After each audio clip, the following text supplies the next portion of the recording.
வணக்கங்க. சைனா பாண்டியன். இப்போ ஒரு கோயில் கட்டணும்ல, எங்களை ஒரு ரேஷன் கஞ்சி கூட குடிக்க விடாமல் கேரளாவுக்கு கடத்தி கொடுத்துட்டு, ரேஷன் அரிசியை பூரா கேரளாவுக்கு கடத்தி கொடுக்கறது.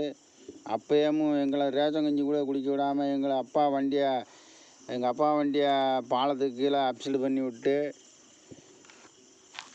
அவர் உயிர் தப்பிச்சு புளிமலை வியாபாரம் பார்த்தாரு. அவர் பழந்தட்டை வர்ற ஆளை வச்சு செவுக்க எங்கள் அம்மாவையும் அப்போயே வதச்சான்.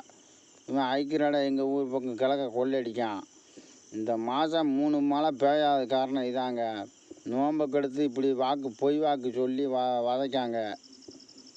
இதை சேச்சி நாட்டுக்கு கடத்துகிறாங்க. சேச்சியோட சித்திரவதை எங்கள் நாட்டுக்குள்ளே இருந்திருக்கு. நான் அந்த கோயிலை இன்றைக்கி போட்டுத்தள்ள தான் வந்தேன். மணி இப்போ கரெக்டாக 1:30 1 மணி 2 மணி இருக்குது. இப்போ அந்த டயத்தில் சொல்லிக்கிருக்கேன் உங்கள்கிட்ட ஒரு இடத்துல உட்காந்து.